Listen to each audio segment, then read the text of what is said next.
Hey, hey, hey, beautiful people. We are back again for Big Brand Small Business. We are talking about FedEx again, this revolutionizing logistics company. And we talked not last week, but the week before about this fabulous brand, who owned it, who started it, where they are today. And it was very interesting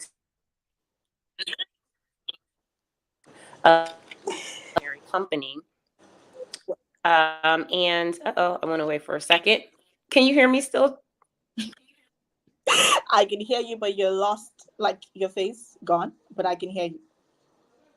Is my face gone? Yes, but I can hear you. How? Why does this happen? Why does this happen when we go live? It never happens behind the scenes, but when you go live, it's like the whole app want to act funny. Listen, as soon as I'm done explaining this to y'all, I'm gonna dip out and dip back in because listen, StreamYard, get it together. So so I just wanted to make sure that we understood what this looks like, okay? And we talked last week about the origins that FedEx was founded by Frederick W. Smith, a visionary who conceived the idea for the company during a time as a student at Yale University. And his idea came from a term paper that he theorized a system that could ensure overnight delivery of time-sensitive documents, parcels, Yep. and it was very a radical idea for the 1970s. Delivery systems were slow, they weren't reliable, and his concept really did center around a what they call a hub and spoke model, where they allow the efficient packaging, sorting, and rapid distribution. Now, that came from a freaking term paper. So I want us to dig a little deeper into this because as we were talking, TC, last time, we talked about the milestones, the birth of FedEx, how he founded it in Little Rock, Arkansas, and that they had, financial struggles too in the beginning. And then they eventually relocated operations to Memphis, Tennessee, where they would be able to thrive. So those challenges he had in the location he was in, he did not allow that to stop him from expanding and growing with his business. He pretty much avoided the limitations and decided to make a move. And then in 1973, he launched an overnight delivery service. So after he decided to move, he had to expand and do something a little different. So that overnight delivery was actually an innovative service that became the hallmark of the brand, and it revolutionized the logistics. So I want to stop there because FedEx in 1994 ended up rebranding. But some of the challenges that we talked about last time over the years, that despite their groundbreaking innovations, FedEx faced all kinds of challenges. And one of the major hurdles was their operational costs, the scale, complexity of maintaining a fleet of aircraft, ground vehicles, employees globally, right? And I think that this is something that happens a lot in our companies too.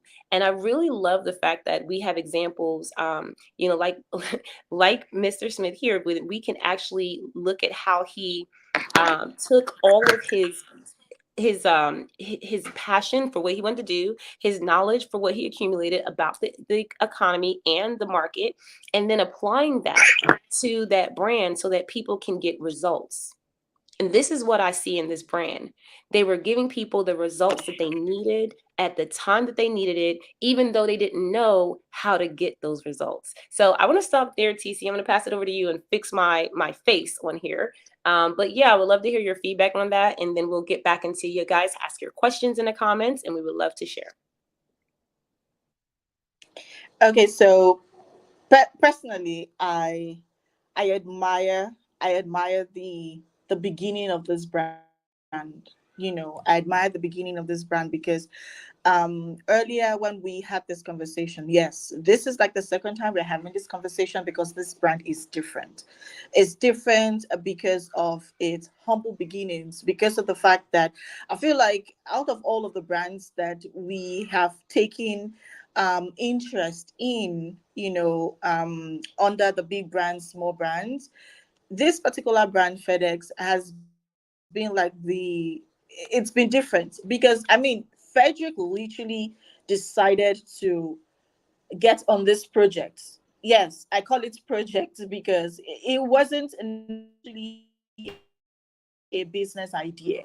It was just It was his term paper that he was bringing to Fusion, you know. And personally, for me, I would be like, it could be like a 50-50 thing, right? Would it work? Would it not work? And when we think about it, he started off as a student. He started off with an idea and he made it into a full blown multi-billion. Okay, I don't know how much they're worth right now, but I'm sure they're into the billions already, right? And I'm very sure that they are everywhere. I mean, they're across board. Now, the question is, what was the intention? What was the motivation? And I believe that this is a place where so many of us find ourselves. You know, we all start from an idea. We all start up for something we believe in, because he so believed in his term paper. He saw it, he did his research, and he's like, no, this is not just an idea. This is something that's going to be so great, and I want to get it working. I want to try. I want to see it, because I believe it's a solution that people need, right? And the truth is, thinking about it and trying to analyze what was going through Frederick's mind, Allegra, in my head, I'm like, what if it didn't work? I mean, what if it didn't work? You know, that's one question so many of us ask ourselves. Oh, we want to do this business. Oh, our minds are telling us, okay, you know what, this business is something we need to do. People want us, people need us. But there's this other side of our minds telling us, what if it doesn't work? Now my question is, how do you know if it will work and if it doesn't work, if you don't give it your all, if you don't give it your 150%? Now, today we're going to talk about the half side, because we talked about a good number of things when FedEx, its foundation, how it was launched overnight and all of that, few weeks ago. Now, today we're going to be talking about the branding section, the challenges, what they had to go through, what their brand really stood up from, and how they've been able to sustain that brand. I mean, it's amazing when I think about it. But I want you, while you're listening, to work with us on this so that you're able to see the transition, you're able to see the transformation, and you're able to understand that whatever you have currently might start off as it could start off as an idea. It could start off as maybe it wouldn't work, but you would never know what would work and what wouldn't work unless you put in your all, unless you put in your 150%. And while we think about Frederick's disappointments, Frederick's obstacles, Frederick's wins, we should try to picture ourselves in these positions. Picture ourselves, in all of the falls, and then ask yourself one simple question. Where you currently are, the business that you've been stalling, the business that you've been waiting for the perfect time, are you the reason why you're yet to grow? Are you the reason why you're yet to scale? So I just want us to think about that while we, hop into this conversation, and why Allegra, breaks down the challenges, the marketing analysis, the branding, and what you should take out of FedEx, entire business plan today. Over to you, Allegra. Yeah, I hope you can hear me good now. Awesome. So here's what I love about that, TC, is that, we look at businesses as though they are like the model of something that we can't be like, right? Like I've heard this before. Well, that's FedEx, I'm not FedEx. I have a smaller company, and my company's still in the beginning, and I'm just still working out the kinks, and I'm still trying to figure it out. And, and so I want to emphasize something here, because one of the things that I've noticed, and I'm looking at the intentionality. You're right, TC. There's got to be something that he was doing in his own self to be able to keep pressing forward. Right? There had to have been something that made him say, you know what, no matter what challenges I'm going through, I'm going to grow through them, and I'm not going to beat myself up if it doesn't feel easy. I heard someone say, it shouldn't, basically they want to kind of have like a soft life, right? And I'm like, It's great, but in business, there's a lot of things that are going to make you have to push harder than you normally would. And that's when you people usually quit. And one of the things that I love so much about these stories is that it gives you the opportunity to look at where we can connect with other people who never quit. Like he never quit, y'all. Like if you look at the statistics behind this and FedEx today, the reason why I think he didn't quit, TC, and this is what I wanted to share too, because I loved how you said what were his challenges. Because FedEx is a company, but it was built by a student from Yale University that did a midterm paper and said, you know what, this is going to work. It wasn't like, oh, I want to help people and I want to do this. No. He looked in the market, he saw that it was no competition at the time. And so he said, if I make this, I know that this is going to work for these people, for this company. And it did. Until he got to a different space in his business. And I'm going to talk about this too, because I pulled up some of the key milestones in their growth. And one of the things that they struggled with in the founding year, which was 1971, which I already explained, that they had to secure capital to launch its operations. How many times, TC, do people go, well, I just don't have the money? Or they refuse to invest because they're like, well, I mean, I don't know where to get the money, right? So the money that I have, I got to use for my bills. I got to use for myself, right? And we don't know how to use other people's money. So we get stuck there because we're thinking that we have to use our money for everything.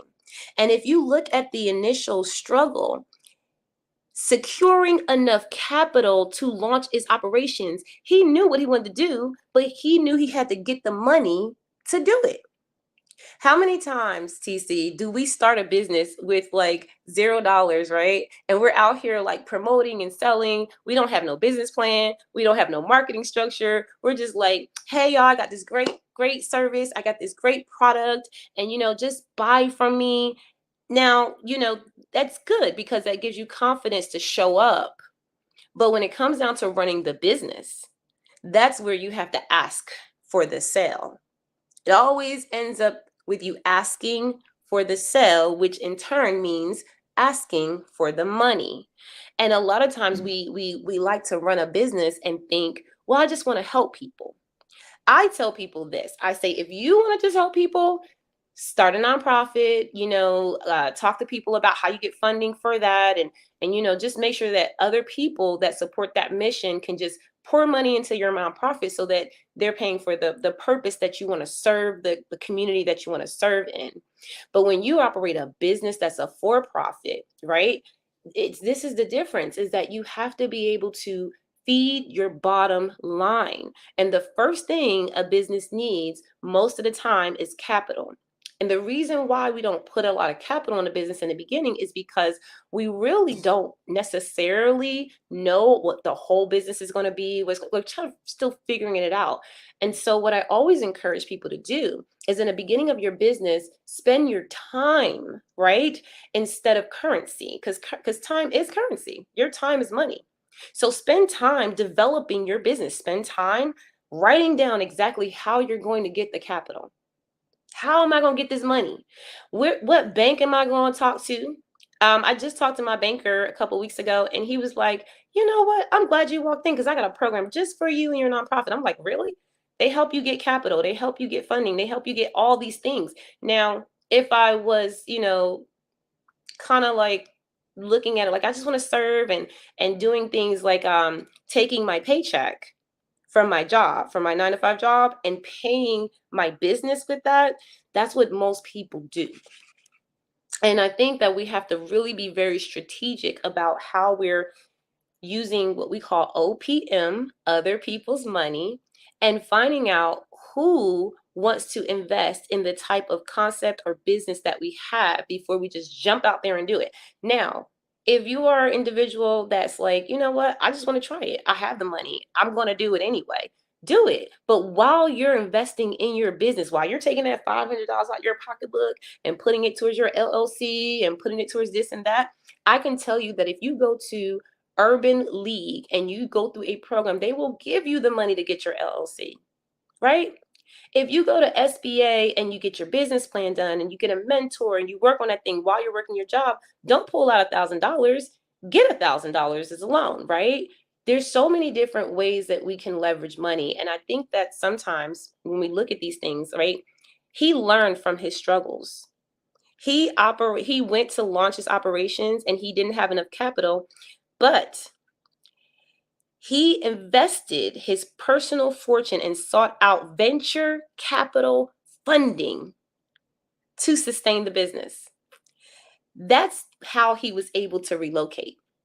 He didn't say, okay, I'm just going to take a chance and Lord help me. And I only got $5, but it's going to come, right? He didn't do that. He said, how do I secure this money? I'm going to take my money and I'm going to go after other people who also want to invest, venture capitalists, because he knew the value. He knew the value of his business. And that's from him actually establishing that business plan, understanding where it fit in the market, understanding who needs it, which was those ideal clients, and then telling that to someone like a venture capitalist or an investor and saying, hey, listen, this is going to be big. Do you want part of it? If so, let's negotiate, right? Because I need your money and you need this product. So I'm going to stop there because I think sometimes, TC, we get so caught up in how we feel about business that we don't look at the component that business requires you to be a different person sometimes and to ask for things you normally would not have in order to make sure that that business is thriving. What do you say about that, TC?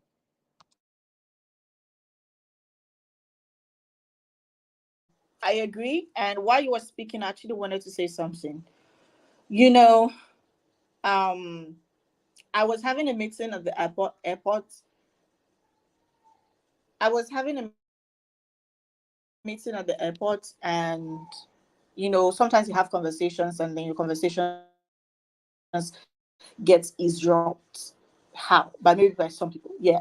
So I was just having a conversation, and then somebody close by, after like I think like some minutes, reached out, and she's like, "Oh, do you do business?" I'm like, "Yeah," and she's like, how do you do it?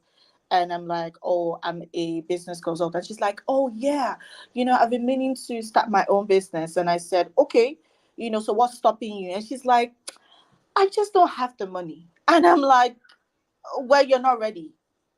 And then she's looking at me and I'm looking at her and I'm like, "Yeah, you're not ready, because if the first mindset to start your business is money, then you're not ready, because money is usually not the problem, because there are so many ways for you to get. I mean, you need money. Don't get me wrong. Obviously, you need money for you to start your business in the way you want to start your business, but it's not in the sense that most times we see it. I believe that it's actually the mindset in which we say it. "Oh, I want to do this, but I need money. Oh, I should have done this, but I need money." And then you start to think that the fact that you don't, in quotes, have that money that you think you need is the reason why you're not able to do what you want to do. No, it's not the reason. You are the reason why you're not able to move. I mean, Frederick understood. Between myself and you, we can both hear what Allegra was saying. You can also go and do your research, and you would realize that Frederick, obviously, as a student, how much does he necessarily have? I mean, in the entire piece, nobody said his parents were multi-trillionaires. Nobody said so, right? He was a student. He found an idea, which was not just an idea, but a solution. Now, imagine if Frederick said, "Oh, I want to develop this thing, but I don't have the money. And so let me just take a glass of water and forget about it." I mean, imagine if he said so. FedEx wouldn't be like it's laughing. FedEx wouldn't be available right now. You see, what he did was understand what he had, understand what he doesn't have. Now use what he has to get what he doesn't have, so that he's able to, take advantage of the solution and get the word out about the solution. See, people When you have an amazing business, now not everybody is opportuned to be that intelligent, you know, as to think about the ideas that you have. That's one. Two, there's some people that they don't want to have to think about the ideas. They just want to make those ideas come to pass. Right? Now there are also some people who they don't, you see, all they care about is, can your ideas replicate my money? Can your ideas make my money useful? There's some people out there who just want to be sure that their monies are being used for a purpose. Their monies are being used, the right way, and it is multiplying. Now, it is your responsibility to fetch those people out. And I'm not saying go from door to door to look for those people. I'm saying do what you need to do, and those people would find you. So that excuse where you keep saying, "Oh, I don't have money, and so I'm just going to take a sip of coffee and just, go back to my whatever, or go back to my boring life, or go back to my frustrating life, or go back to my idea as to, okay, you know what, because I don't have, or because I don't, then you want to do something else, right?" And I feel like that's why Frederick is a good example of so many of us. Make that move, change that location, move, let people see you. Because I was saying something, Allegra, I was saying this to my husband, and I said, I've gotten to this stage where I only want to work with people who want to work with me and are interested in investing in what I have. Meaning, you're interested to put your money where your mouth is, right? I mean, if you're serious, you put your money where your mouth is. I can't tell you I'm going to make money for you and you're not ready to invest money. I mean, I run a business. When I start to run a charity home, right? I would let the world know. Okay, but I run a business that literally fund my lifestyle. I run a business that pay my bills, right? Now, if I'm going to help you do the same, you should be able to invest, right? Now, if you're not able to invest, I'm not saying invest out of your pocket. I'm saying be smart. Know that you can also use people's monies to grow your business. Now, that's the point we're trying to take all of this into. So don't go sitting down and thinking that myself and Allegra, expect you to take your life savings and then give it to us for us to help you start and grow your business or do whatever you want in your business. No, we are saying understand that there are various ways for you to get that money to be able to move that needle in your business, because you need the money to make things work. I have to pay payroll, right? I pay my team. I have people I pay. I outsource, So if I'm going to do that, then you need to do that as well. Okay, and it's a circle. Now, let's not make money a determining factor to slow the growth that your business is envisioned to have. I'm going to pause right there because Allegra be like taking notes. And I can't wait to hear what she has to say, but that's what I want to leave you all with. Okay? Go on, Allegra. I mean, this is such a deep type of conversation, and it's really for the mindset of a person who does not have an employee mindset. When you were speaking, TC, I'm thinking, yeah, this conversation is so valid because a lot of times what we're doing is we're coming out of the 9 to 5 mindset.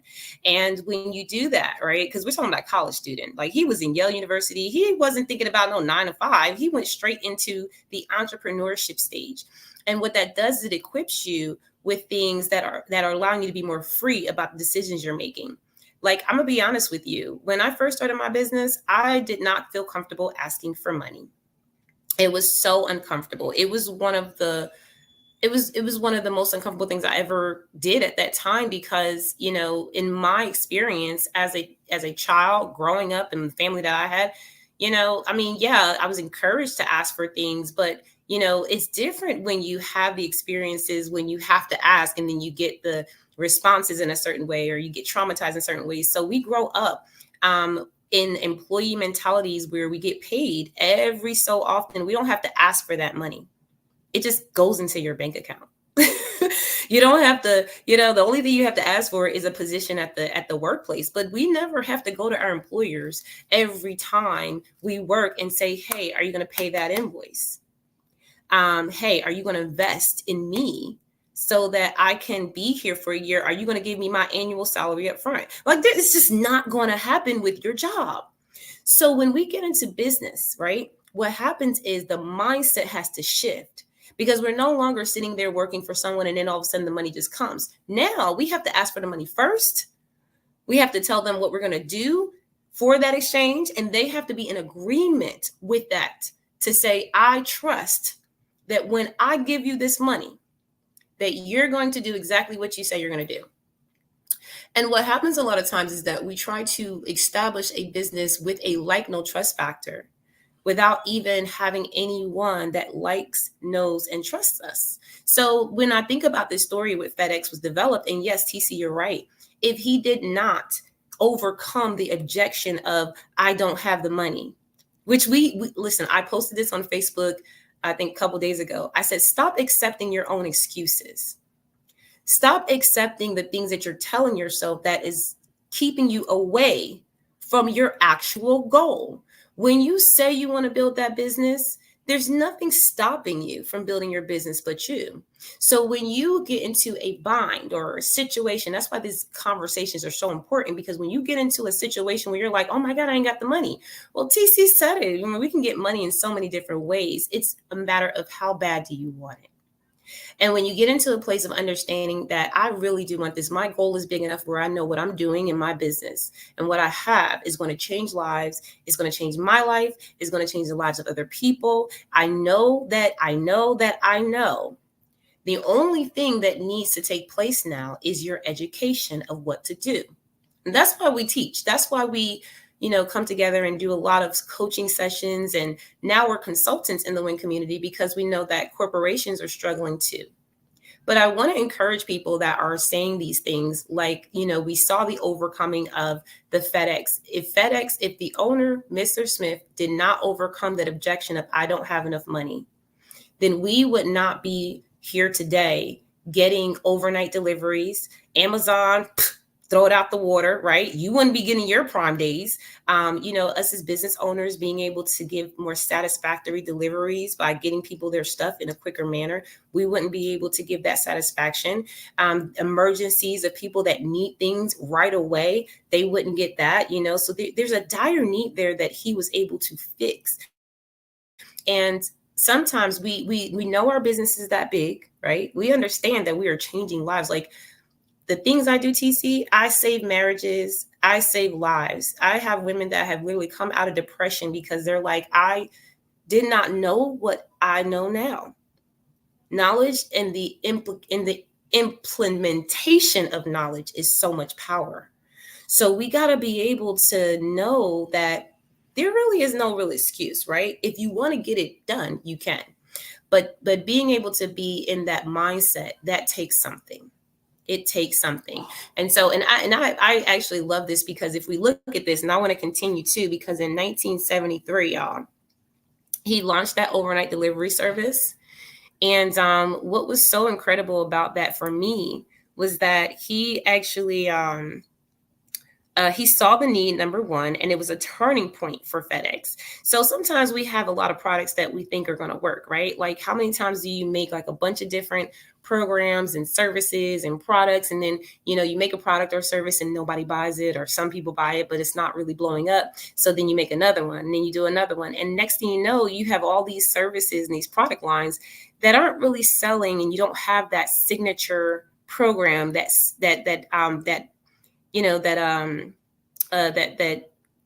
featured item or product that everybody wants. But when he launched the overnight delivery, that service was primal.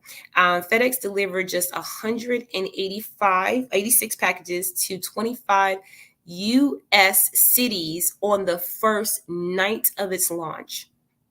On the first night, they delivered 186 packages to 25 US cities. But listen to this, okay?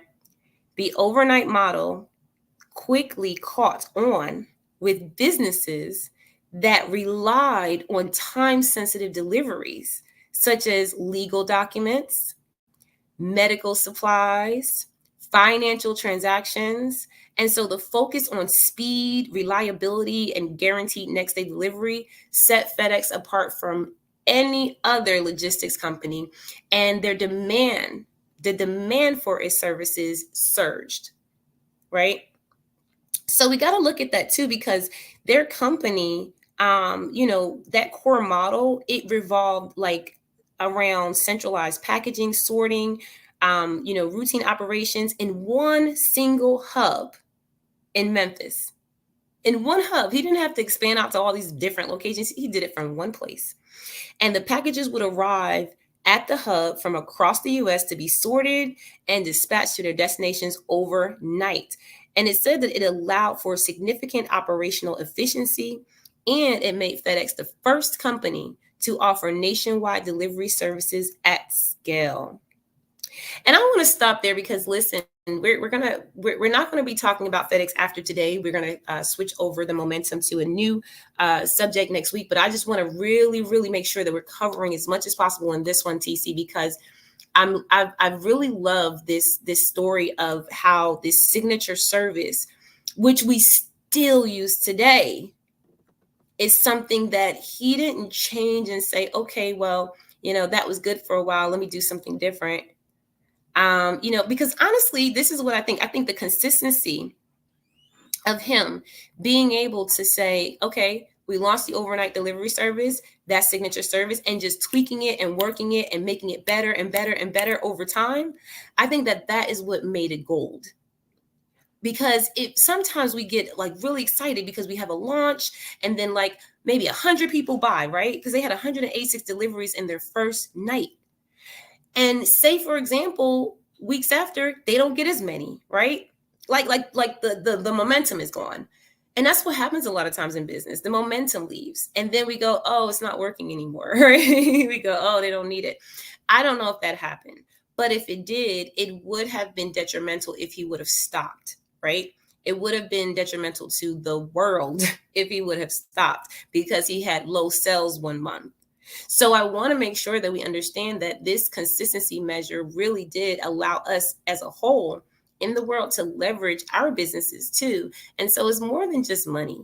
What you're doing, what we're doing is more than just money. It means that someone later down the line gets to live a better life. And I want to emphasize that so much because when we get so caught up in the money of it, which is just a tool, a piece of child money, that's money, okay? Piece of paper.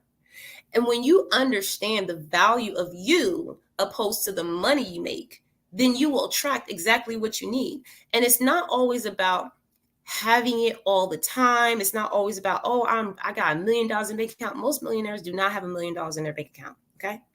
Those are assets. And you have to realize that when you look at your business and when you look at yourself, you have to have a millionaire mindset. Now, everybody doesn't want to be a millionaire, but you have to have the mindset of being able to utilize tools like money so that you can fund your business and you can do exactly what you want to do purposefully in your life and change other people's lives as well. That's the point. And so he did such a great job of just, finding the venture capitalists that are going to want to spend their money on his business. He did a great job, but it all started with a term paper.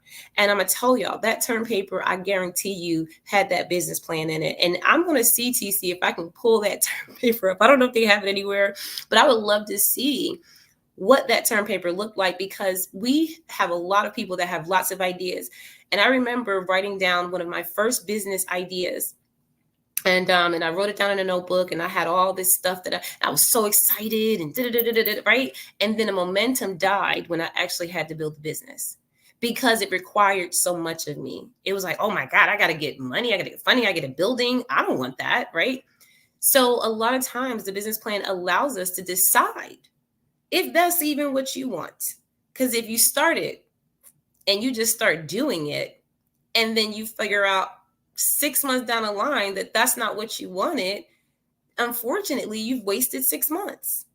And we don't want to waste time. And so, a lot of times, the reason why we're hopping and skipping on ideas and plans and all these things that we think we should do is because we have no structure.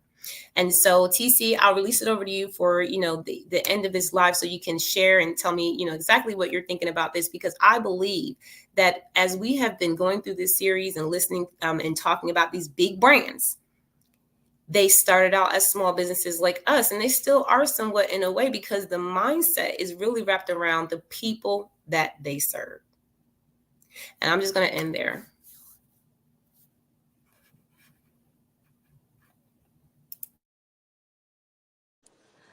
Did we, every time we talk about starting our businesses, every time we talk about scaling our businesses, I think that so many of us forget a very vital part of this entire thing, our brand. I know, I'm not talking about the logos, the graphics.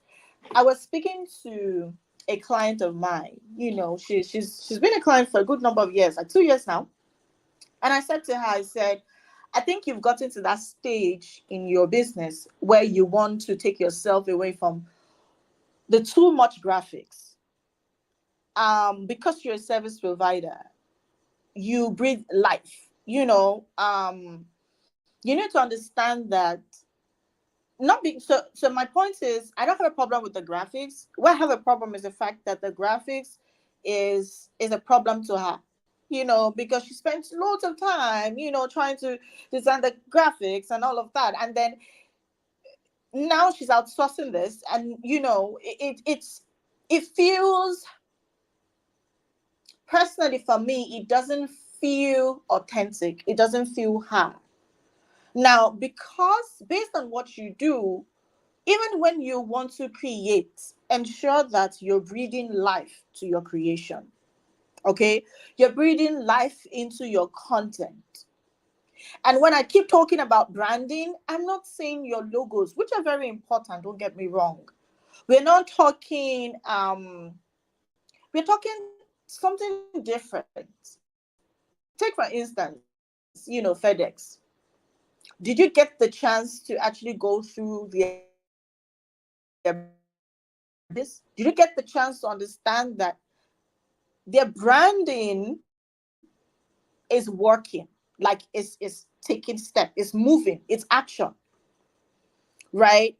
How many people, or rather how many delivery service does an overnight delivery? How many delivery service can you beat to your chest and say, okay, you know what, if I have, very sensitive documents, I could actually trust them to deliver at this time that I want them to deliver without having high blood pressure, or making, maybe putting your tool close to you, and then you're testing yourself just to be sure that your blood pressure isn't risen. Like how many? I'm just saying. We're talking branding, and Lega be like, put the win. And he's like, yeah, I have mine. But that's okay, right? Because that's what we're talking about, right? We need to understand that not everything, we have to be so rigid about. Look at the source. So many of us, we play around shaft so much that we forget the meat. Like we play around so much of the shell that we forget the meat. That we forget the makes us who we are as a brand, as a business. Why would anyone want to work with us? Why would anyone want to come back after they finish sampling every other person? They come back and be like, okay, you know what? I want to work with you.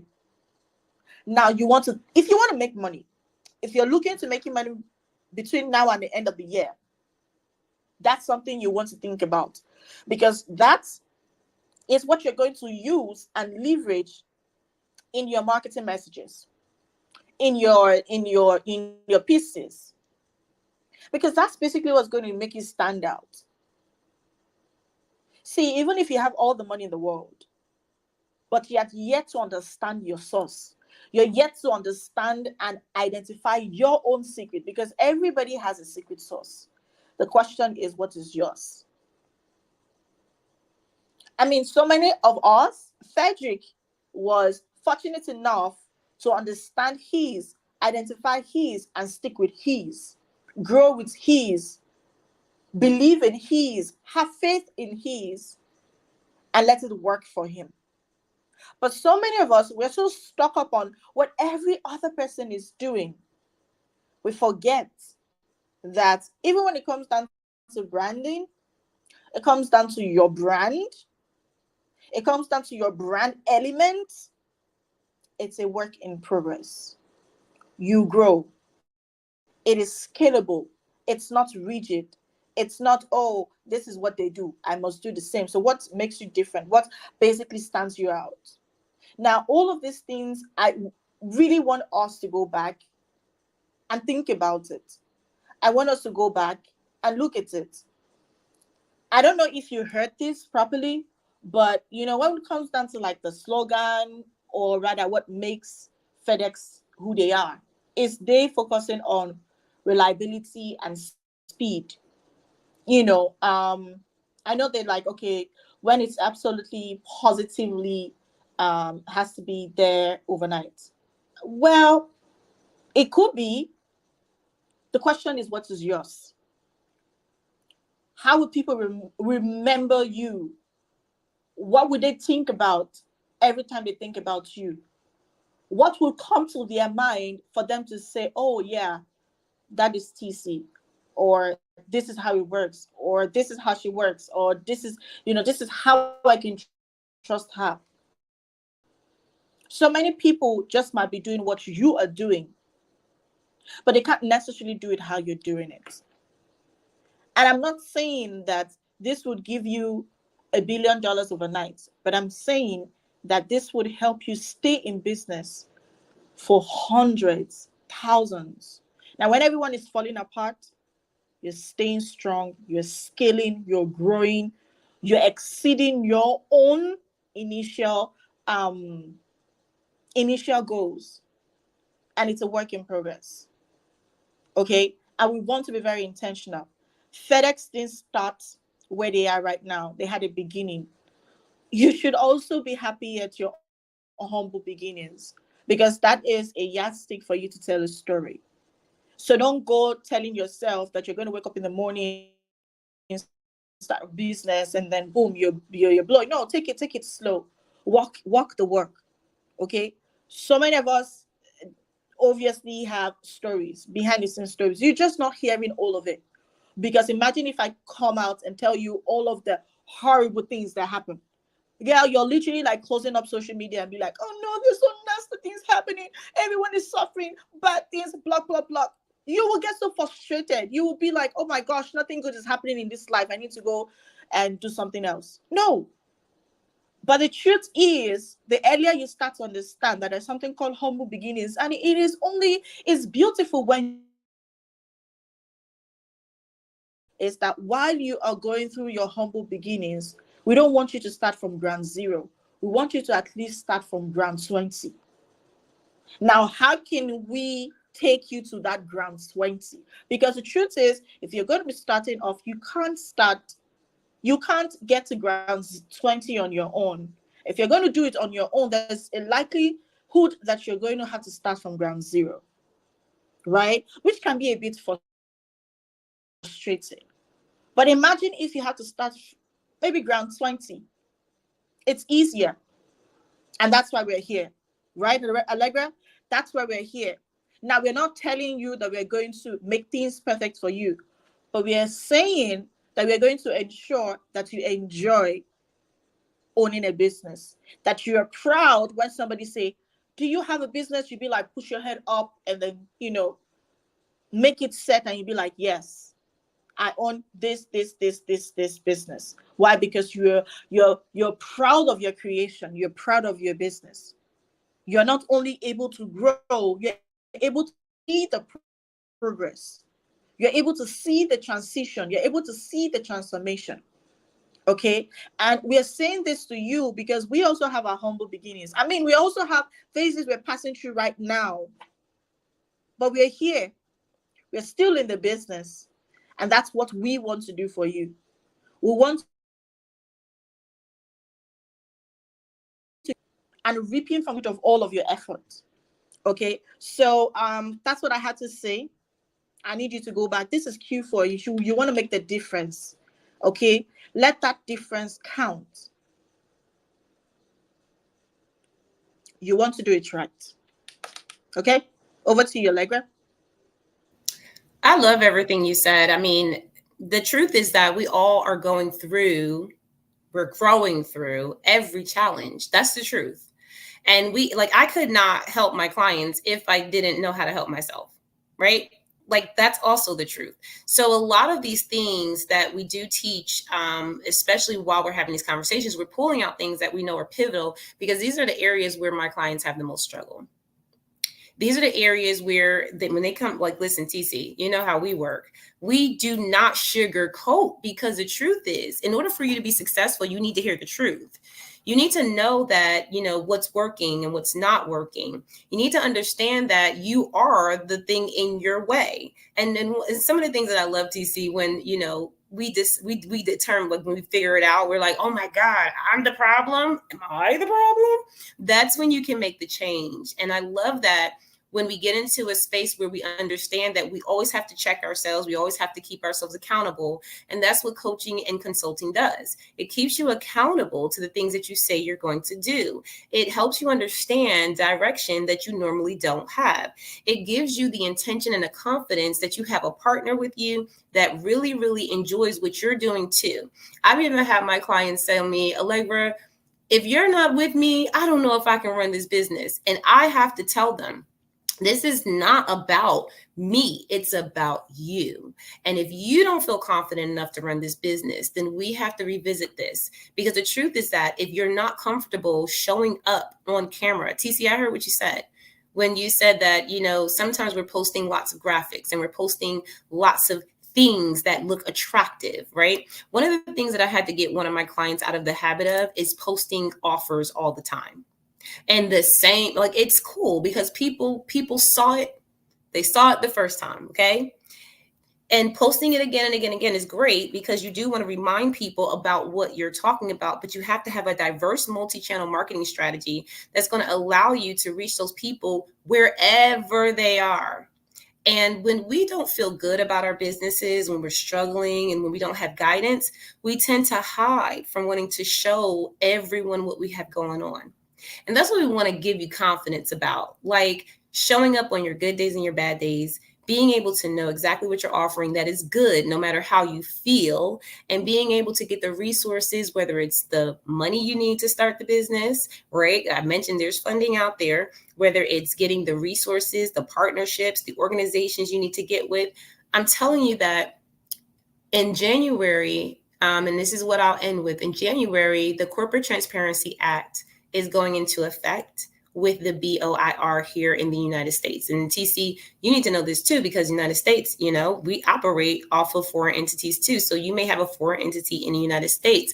If you are doing business in the US and you do not have that report filled out under that Corporate Transparency Act, you will be charged $500 a day. And the problem with that is that they know that your business is your business because we're registered on the Secretary of State website. Now, the other component to it is that it allows them to see who is not legitimate. And if you're operating as a business, they will actually take you down. Like, they will literally make it illegal for you to operate. So we have to be very clear about why we start a business. You don't have to start a business. There's a lot of hobbies out there. There's a lot of, side hustles out there. It's great.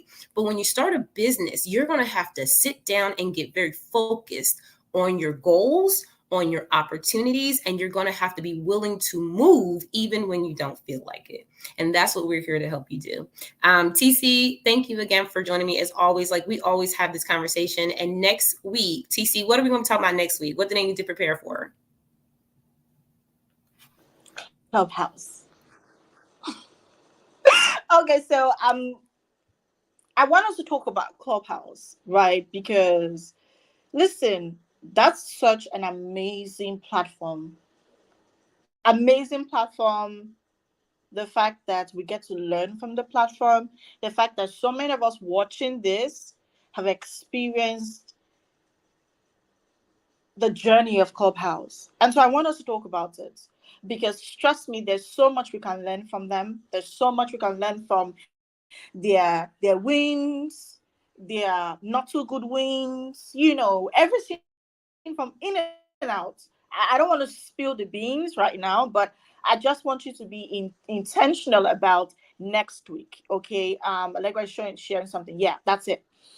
Now, I want you to be intentional about joining us next week because we're going to be talking about Clubhouse. We're going to be breaking down Clubhouse, how they started, where they are, what you should take out from it, what you should learn from the brand, and what you should not learn as well. Everything about it, because there's so much story to tell. And I'm sure that you also have a story to tell when it comes down to Clubhouse. So pull up, join us next week, same time, 12 p.m. Eastern.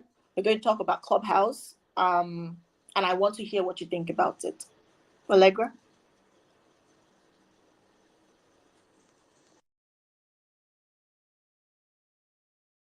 Gosh, yeah, I had to take that screen down because I was getting all excited. Clubhouse is going to be really, really good next week. And TC, thank you for the just breaking that down for everyone. And if you're not on Clubhouse, I would just say before we go do that, that live next week, I want you guys to join Clubhouse and test it out for yourself, see how much fun it is. But we're going to break down some things because we've been on Clubhouse since the inception, since, it was invite only, when we didn't have, the houses and things like that. It's so, so different, y'all. And I think that we have to break this down because Clubhouse was made for a reason, right? Like their original brand and model was created for musicians, artists, creators.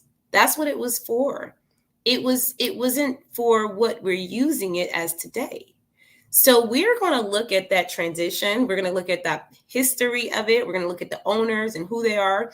And for those of you who use Clubhouse, right, this is now your opportunity to get some of that back end information as to, why you're no longer on the app, because a lot of people have left because of the changes and don't even know why Clubhouse changed the way that they did. So we're going to dig deep into Clubhouse next week. So if you are in Clubhouse and you want to understand more about the changes of that brand over time, we're going to be discussing that next week. All right. Y'all drop your questions in the comments after we leave this live. You will have access to our platforms. Follow myself and TC so you can see our lives in the future.